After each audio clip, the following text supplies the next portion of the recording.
beaucoup de choses à vous dire ce matin. Seigneur, merci de m'aider à synthétiser, à communiquer ton cœur, ta parole.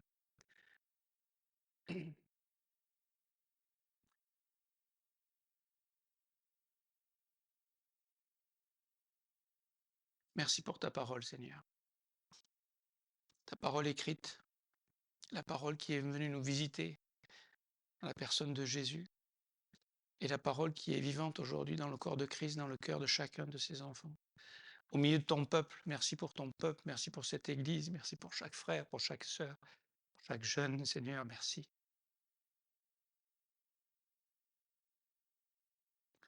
Seigneur, nous avons besoin de fraîcheur, nous avons besoin d'une touche, nous avons besoin de voir Jésus, de saisir ton amour et ta grâce ce matin un peu plus. Et je te remercie déjà pour ce qu'on a entendu. Je te remercie pour Pasteur François, pour sa portion, pour son ministère auprès des jeunes. Merci pour cette belle équipe avec Didier, Aurélie, Seigneur. Merci pour ce que tu as fait dans les cœurs de ces jeunes qu'on te confie encore. Et merci de nous visiter ce matin, chacun, tout particulièrement, dans ton nom. Amen. Euh, on est en train d'étudier le livre de Romains et, euh, et on fait une petite pause en ce moment sur le chapitre 8. Et on va rester encore sur le chapitre 8 parce que je crois qu'il y a encore tellement de choses à dire, à entendre, à recevoir. Et ce matin, le verset sur lequel on va s'arrêter en particulier, c'est le verset 25. Même si on a un peu avancé, je pense que le culte de jeudi était intéressant, si vous avez l'occasion de l'écouter, si vous ne l'avez pas entendu. Romains chapitre 8, verset 25. Mais si nous espérons ce que nous ne voyons pas, nous l'attendons avec persévérance. Et on va parler de l'attente persévérante. Je crois que c'est un sujet qui devrait nous édifier, nous encourager et nous aider d'avancer justement dans ce que tu disais, Pasteur François, on est tous en croissance, on est tous en processus, on est tous à grandir, et tout le monde est toute sa vie. Moi, je grandis aussi. Hein. Chaque jour est meilleur, on l'a chanté tout à l'heure. Hein. Euh, et chaque jour est meilleur avec Dieu. Et chaque jour, on apprend un peu plus à, à contempler, à s'arrêter, et ne pas passer à côté de ce que Dieu a fait, de ce que Dieu est, de la présence de Dieu. C'est le danger pour chacun d'entre nous. Le peuple d'Israël l'a vécu. Ils avaient le temple, ils avaient la Shekinah, ils avaient tout. Ils avaient les alliances, ils avaient la parole, et pourtant ce temple, ils l'ont méprisé, ils l'ont abandonné. Enfin, ils l'ont abandonné. Il était toujours là, mais il n'y avait plus la vie dedans. Et pour nous, c'est le danger en tant que chrétien, c'est que voilà, on a la connaissance, peut-être on a de la connaissance, mais on n'a pas l'humilité de saisir la présence de Dieu, de rencontrer la personne de Jésus. Et donc, dans ce passage de Romains 8, on a fait aussi une pause sur le thème de la souffrance. Et cette souffrance, elle est là, hein, latente. On voit ça au verset 19. Il est dit aussi, la création attend-elle avec un ardent désir la révélation des fils de Dieu. La création tout entière attend. Nous attendons. Nous sommes obligés d'attendre.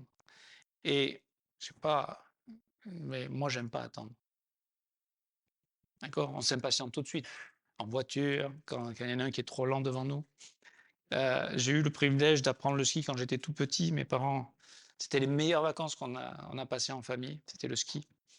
Et quand j'étais tout petit, 5-6 ans, je sais pas quel âge j'avais, j'aimais pas attendre dans la queue. Vous savez, au remonte pente. Alors, ce que je faisais, c'est que je passais devant tout le monde, je faisais un grand sourire, et comme j'avais une bonne tête de petit garçon bien mignon, on me laissait passer. Parce que j'aime pas attendre, on n'aime pas attendre. Mais pourtant, on n'a pas le choix. On doit apprendre à attendre. Et c'est bon à tout âge. Attendre, attendre pour un jeune, peut-être que Dieu amène quelqu'un dans votre vie. Attendre le mariage pour avoir des relations sexuelles. Oh non, non, pasteur, non. Oh, oh. Voilà, on est au XXIe siècle, on a la contraception, mais non, on peut tout faire, il n'y a pas de problème.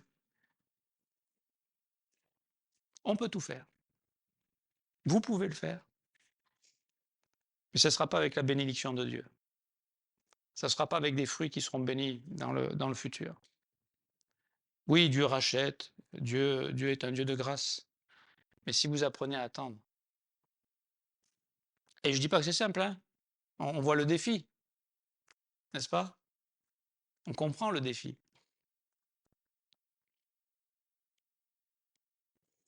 Et on voit que dans cette attente, ben, il y a des choses qui se passent, hein. C'est que, verset 22, la création, or nous savons que jusqu'à ce jour, la création tout entière qui attend, c'est ce qu'on a vu au verset 19, mais aussi elle soupire et souffre les douleurs de l'enfantement. C'est que cette attente, elle n'est pas toujours agréable, d'accord? Il y a des souffrances, il y a des soupirs, il y a des gémissements dans certaines traductions. Et on va dire, oui, mais ça, c'est le monde qui vit dans le péché. Et on nous rappelle au verset 23 que nous aussi qui sommes enfants de Dieu, nous aussi qui avons le Saint-Esprit, nous aussi qui appartenons à la famille de Dieu pour toujours, ben nous aussi sur cette terre, dans cette vie, pendant ces quelques années qui nous restent à vivre, on va attendre et on va aussi peut-être être éprouvé, gémir, soupirer. Il y aura des. Vous lisez le livre des psaumes, c'est la parole de Dieu, le livre des psaumes. David en particulier. Combien de fois il soupire après Dieu? Combien de fois il gémit devant Dieu? Combien de fois il crie à Dieu? Combien de fois il ne comprend pas ce qui se passe? Combien de fois il est un peu perdu des difficultés qu'il traverse? N'est-ce pas? Alors, la question qu'on se posait un petit peu jeudi dernier, c'est peut-on ne pas souffrir? Hein, c'est ce que le monde espère, mais Dieu, ici, dans ce texte, nous dit que c'est impossible. Hein, le monde, la création tout entière, hein, on souffre les douleurs de l'enfantement.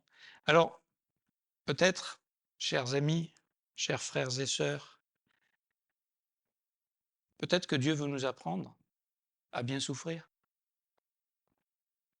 pour que cette souffrance porte un fruit éternel, une gloire éternelle. Hein. Dieu nous invite à souffrir, pas pour les mauvaises choses qu'on aurait faites, c'est dans 1 Pierre chapitre 2, versets 19 et 20. Hein, si on prend des mauvaises décisions, si on commet des actes criminels, si on désobéit à Dieu, ben on va récolter ce qu'on sème. Donc, la conséquence du péché, c'est la mort, c'est la souffrance, obligatoirement. D'accord?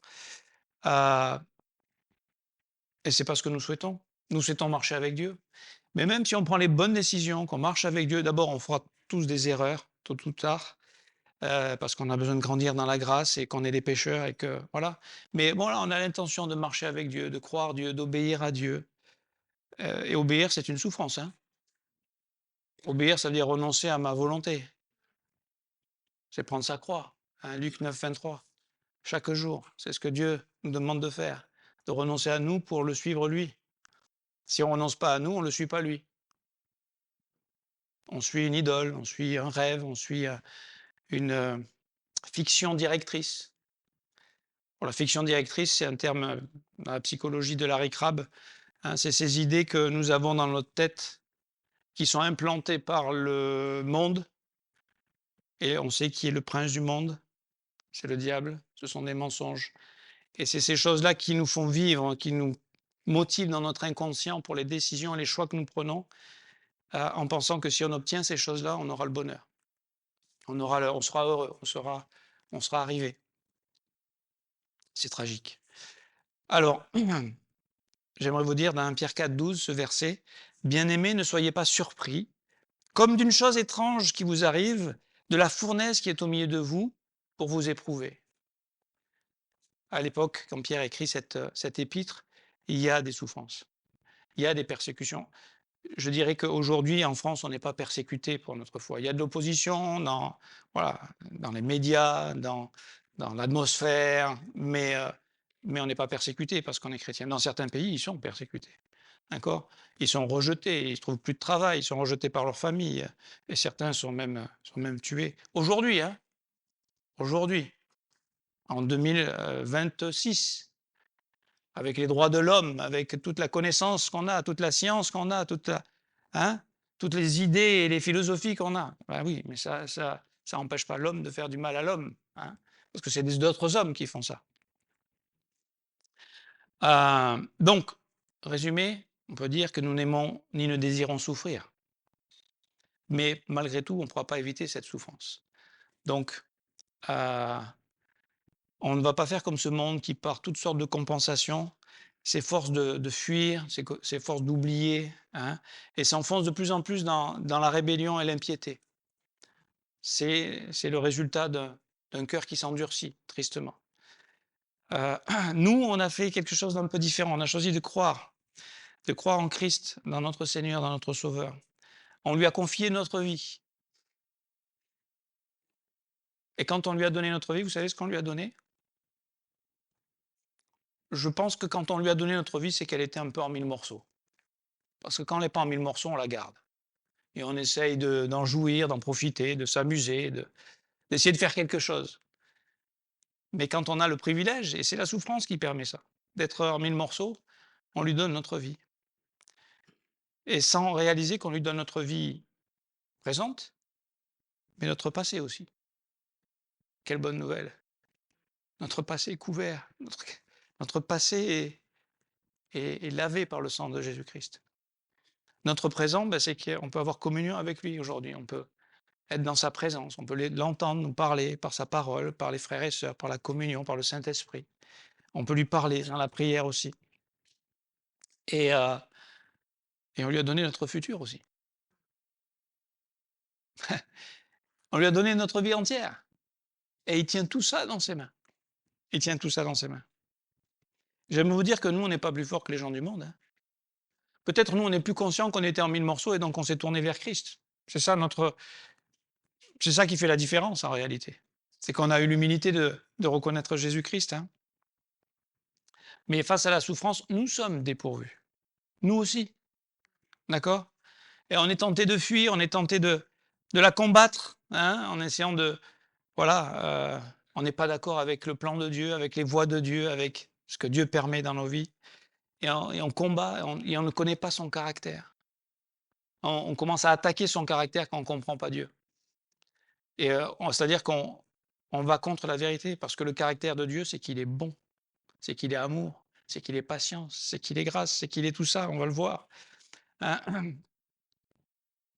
Donc nous, on a eu la grâce qu'un jour nos yeux s'ouvrent, on est passé des ténèbres à la lumière, on est passé de nos préjugés à la vérité.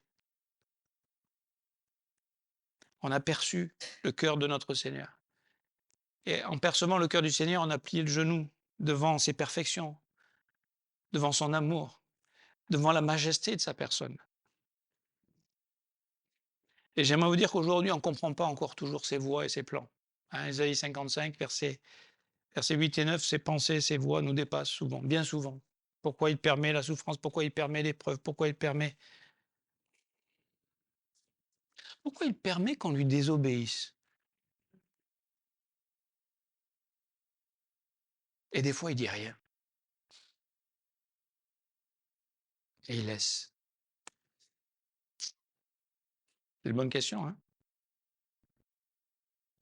Et j'aimerais vous dire, parce qu'on a commencé à goûter, on sait qu'on a touché la vérité, qu'on a touché la lumière, qu'on a touché, voilà, celui qui est parfait, infiniment parfait, infini, éternel.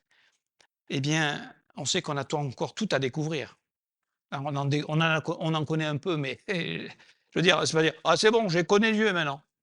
C'est bon. Alors c'est quoi l'autre chose à découvrir? Non, non. Je commence à percevoir Dieu, le cœur de Dieu, le caractère de Dieu, la grâce de Dieu, l'amour de Dieu. Je commence à voir qu'il est bon, qu'il est doux, qu'il est humble.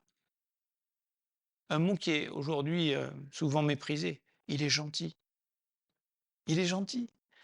Il est tendre, il est patient. Il est fidèle et juste. Il est vrai et saint. Il est tout-puissant et débordant de longanimité. Un autre mot pour dire la patience. Hein? Il est patient avec nous. Il ne nous fait pas tomber tout de suite là. Vous savez, quand on pêche, si on avait tout de suite le jugement de notre péché, on n'oserait même plus respirer, même plus bouger, même plus rien faire. même plus penser. D'accord? Quand Adam et Ève ont péché, ils ne sont pas morts physiquement tout de suite. Il y a une mort spirituelle qui est arrivée. Oui, ils ont été séparés de leur communion avec Dieu. Et quand on pêche, excusez-moi, on est enfant de Dieu, on a le Saint-Esprit, mais on n'a plus en communion avec Dieu. La mort arrive. D'accord? Et c'est tragique pour nous parce que sans Dieu, sans ce contact avec Dieu, on va dépérir. On va compenser, on va faire semblant, on va faire les religieux, on peut avoir le bon langage. Mais si le cœur est sec, s'il n'y a plus cette touche, hein, s'il n'y a plus cet émerveillement, cette fascination, il est compatissant et il sait comment nous consoler. Il est la vie, il est notre lumière, il est présent et il est à l'écoute. Il voit et il agit. Il agit, c'est vrai, dans son temps et c'est pas souvent le nôtre. Et ça nous trouble. Ça nous trouble, bien sûr. Il est grâce, il est amour. C'est comme ça qu'il s'est révélé aux hommes dans sa parole et c'est comme ça qu'il veut se révéler à nous dans notre expérience. C'est qu'on découvre ce Dieu-là, qu'on découvre le Dieu de toute grâce. 1 Pierre 5, 10.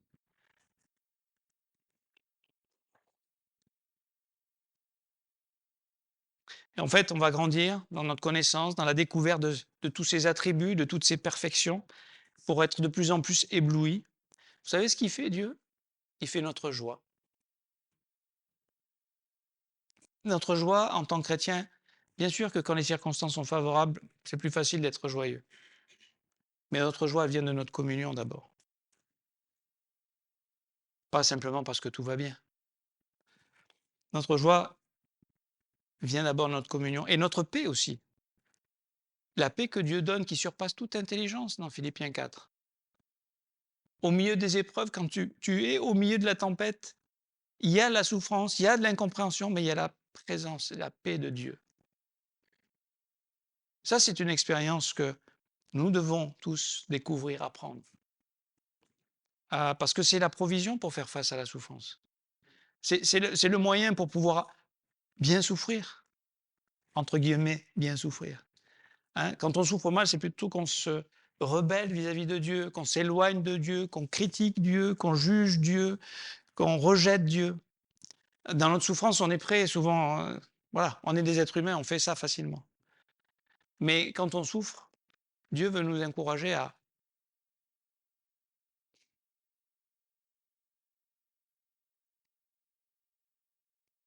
le rencontrer. Parce que quelle est la personne qui vous aime le plus au monde? Mon papa, ma maman, mon mari, ma femme. Hmm. Et quand vous aimez quelqu'un et que vous le voyez souffrir, vous souffrez. Peut-être que vous ne ressentez pas la peine physique ou la peine morale, mais vous souffrez de voir ceux que vous aimez souffrir. Ne pensez pas que quand nous qui sommes aimés de Dieu au-delà de tout ce que l'homme peut aimer, Dieu n'est pas en train de souffrir quand on souffre.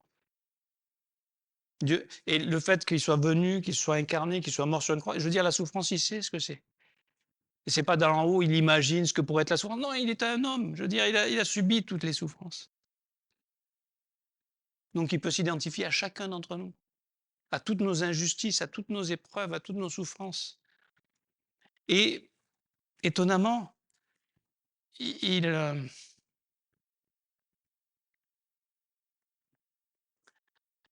des fois, il n'enlève pas la souffrance.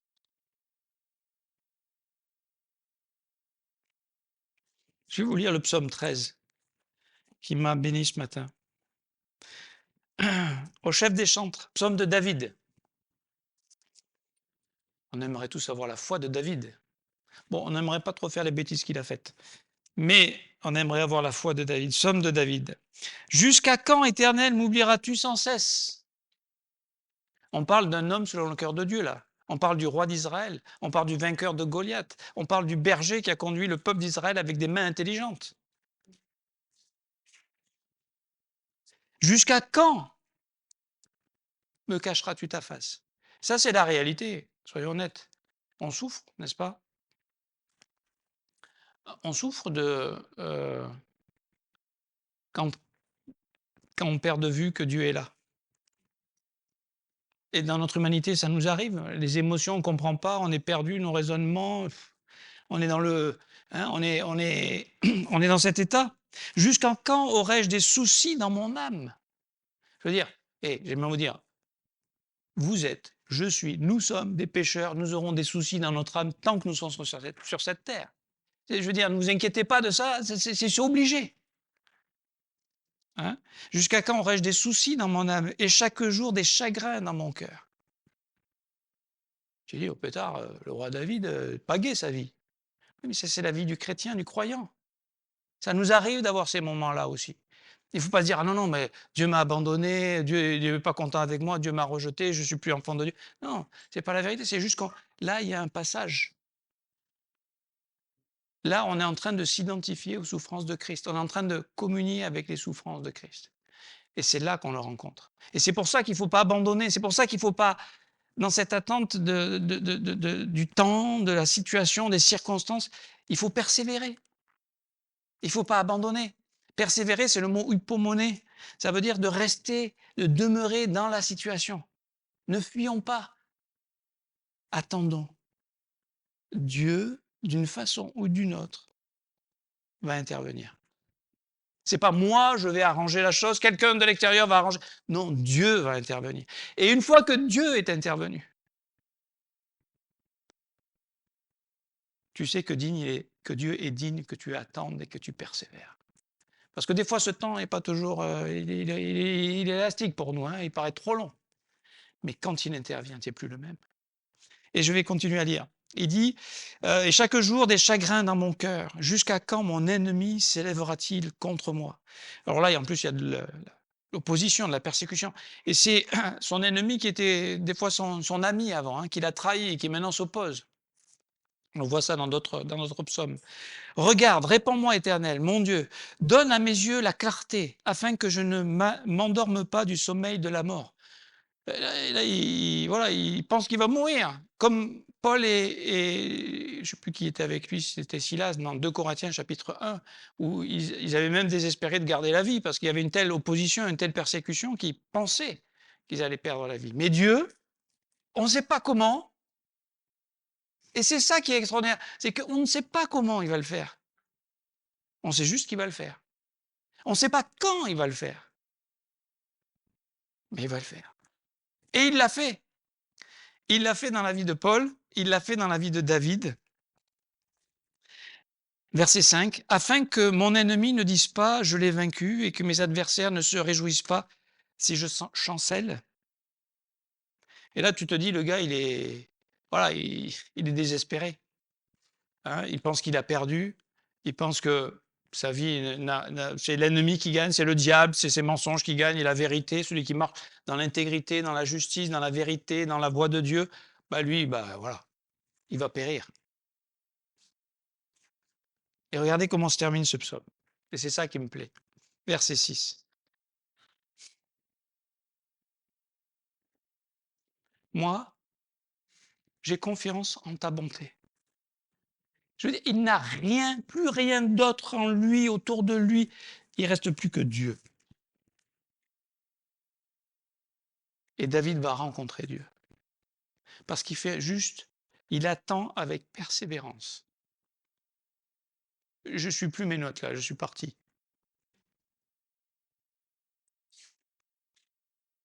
Il attend avec persévérance. Il a confiance en Dieu. Qu'est-ce qui plaît à Dieu, n'est-ce pas, notre foi? N'est-ce pas ce cœur à cœur? C'est là où il n'y a plus le vernissage, le polissage, le maquillage, tout ça. Et là, c'est le cœur à cœur. Et ça s'opère au milieu souvent de la souffrance. Parce que nous, on est encombrés de tellement de choses. On a parlé des idoles. Pensez pas que les chrétiens, ils ont des idoles dans leur vie? Pensez pas que j'ai des idoles dans ma vie? Oui. Et Dieu va les traiter, Dieu va faire ce qu'il a à faire. Et on est tous en train de grandir. Il dit, moi j'ai confiance en ta bonté. J'ai de l'allégresse dans le cœur à cause de ton salut. Est-ce que sa situation a changé? Est-ce que sa situation, ses circonstances ont-elles changé? Non.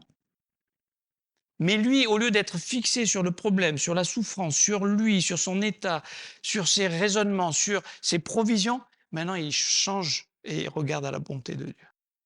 Et c'est tout ce qu'on peut faire, nous. C'est que à, face aux difficultés, face à la réalité de nos vies, c'est comment nous allons penser. Nous allons penser avec qui? Avec l'homme qui s'oppose à la pensée de Dieu, hein, quand Jésus reprend Pierre, qui ne veut pas qu'il aille à la croix, hein, il lui dit comment il arrière de moi, Satan. Tu n'as que des pensées d'homme. Où maintenant on fait intervenir la parole et les promesses de Dieu, le caractère et la nature de Dieu, le salut et l'œuvre de Dieu. Et là maintenant on proclame, là on se confie, là on se réjouit. Alors qu'il n'y a rien pour se réjouir. Sinon qu'on proclame la victoire de Jésus sur le péché, sur la mort, sur notre vie. Parce que c'est ce que nous sommes. 1 Jean 3,2. Nous sommes maintenant enfants de Dieu, c'est ce que nous sommes. Et c'est ce que le diable ne veut pas que nous proclamions, que nous pensions, que nous méditions. Et à la suite de ce texte d'un Jean 3,2 qui dit que lorsqu'on le verra, on sera comme lui. Parce que c'est ce que nous sommes déjà. Mais ça ne se voit pas encore. Et c'est là que la foi intervient. C'est que dans ma réalité, ça ne se voit pas. Sauf que le Dieu invisible, il est là, il est à l'œuvre, derrière le rideau. Et au verset 3 d'un Jean chapitre 3, il est dit « Ceux qui ont une telle espérance se purifient ». Qu'est-ce que Dieu fait quand on commence à penser comme David au milieu de notre réalité, de notre fragilité, de notre faiblesse, et qu'on commence à proclamer l'œuvre accomplie, la grâce de Dieu, l'amour inconditionnel de Dieu? Qu'est-ce qui se passe? On est purifié. Il y a des idoles qui sont enlevées. Il y a des attachements d'âme qui sont... Vous savez qu'on a des attachements d'âme avec d'autres personnes des fois, avec des idoles peut-être matérielles, avec des mauvaises habitudes. Et Dieu nous purifie. Parce que maintenant, on commence à penser dans la lumière. On commence à penser avec Dieu. Et là, il y a une rencontre qui se passe. Là, il y a une rencontre.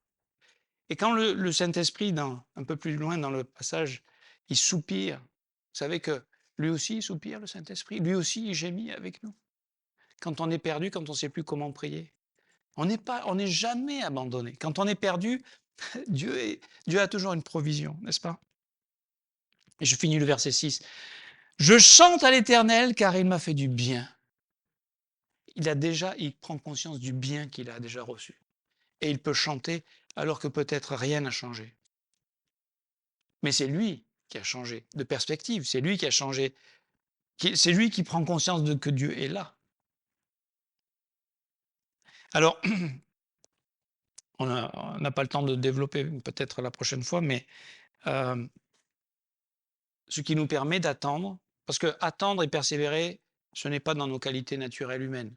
Et ce n'est pas juste la performance humaine qui peut attendre un peu ou persévérer un peu. Là, on parle de l'attente de Dieu et de la persévérance que Dieu va nous donner, que Dieu va produire en nous, n'est-ce pas? Mais ce sont des choses à acquérir qui sont indispensables pour la vie. Ce sont des trésors pour les jeunes croyants, pour nos jeunes, pour tous les croyants. D'acquérir, hein, acquiert la sagesse et ne la vend pas, Proverbe 23, 23. Acquiert la capacité d'attendre et de persévérer et de continuer de croire Dieu. Et il y a 5 points, je vous le donne comme ça et puis on les développera une prochaine fois. Mais pourquoi est-ce qu'on peut attendre? Parce qu'on a une espérance. C'est dans le texte de Romains chapitre 8. Hein, c'est à cause de cette espérance qu'on peut attendre.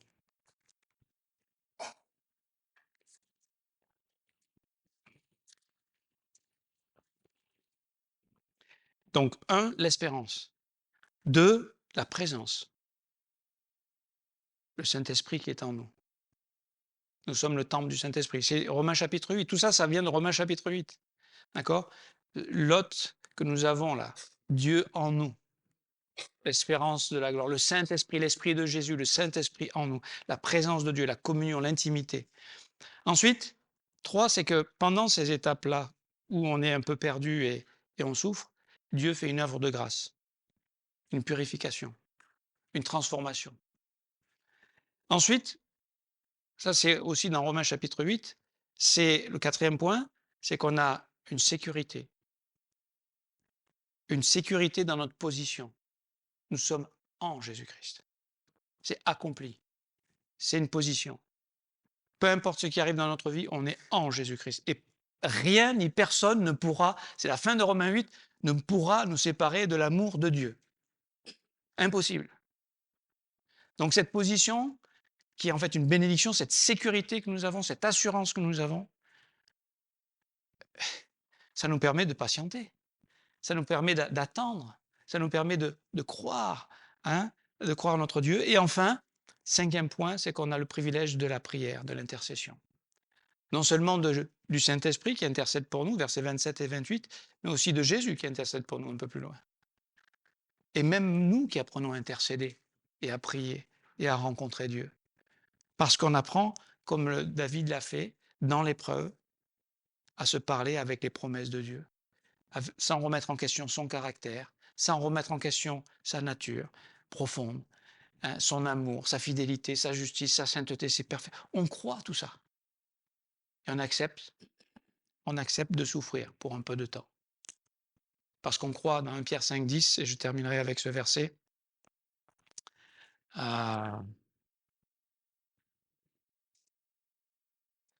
Le Dieu de toute grâce qui vous a appelé en Jésus-Christ à sa gloire éternelle après que vous aurez souffert un peu de temps.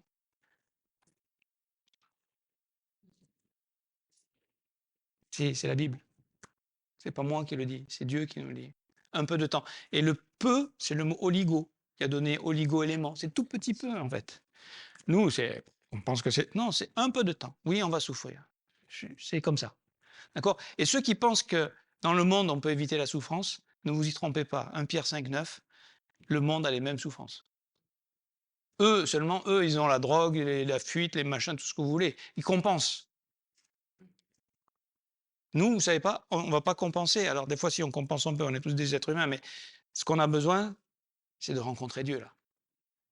C'est pas une drogue, c'est pas une fuite, c'est pas un combat contre Dieu, c'est Dieu. Je me réjouis de ton salut. Je ne sais pas comment tu vas faire, je ne sais pas quand tu vas le faire. Mais, ça devrait être, une fois qu'on a expérimenté qu'il l'a fait, et parce qu'il va le faire plein de fois dans notre vie, on devrait dire, mais comment, alors là, dans cette situation-là, comment est-ce que Dieu va faire pour me sortir de cette affaire? Et ça devrait être notre attente. Quand? Comment? Et des fois, il le fait et on s'en est même pas rendu compte qu'il avait fait. Comme on est ingrat, hein? Parce que Dieu est toujours fidèle. Donc, après que vous aurez souffert un peu de temps, qu'est-ce qu'il va faire? Vous perfectionnera lui-même, vous affermira, vous fortifiera, vous rendra inébranlable. Quel avenir? Et qui fait l'œuvre? C'est pas moi. C'est Dieu qui, quand j'accepte d'attendre,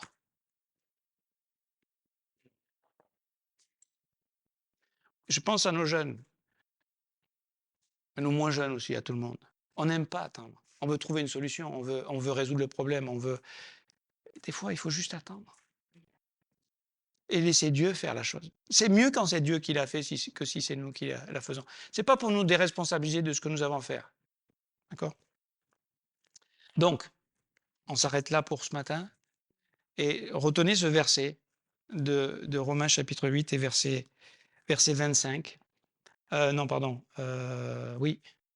Mais si nous espérons ce que nous ne voyons pas, nous l'attendons avec persévérance. Attendre avec persévérance. Dieu, apprends-moi ça. Dieu, aide-moi à découvrir la puissance de la vie de résurrection quand on attend. Parce qu'à un moment, ça vient.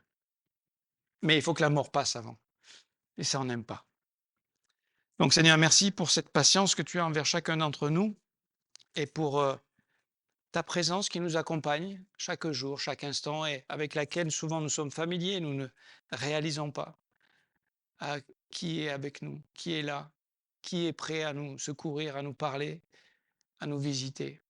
Je te prie que tu nous apprennes à attendre avec persévérance, à te faire confiance, à te croire, à te rencontrer, à te découvrir et à nous émerveiller et à nous réjouir comme David de ce salut merveilleux, de ta présence et de tes projets pour nous. Dans le nom de Jésus. Amen.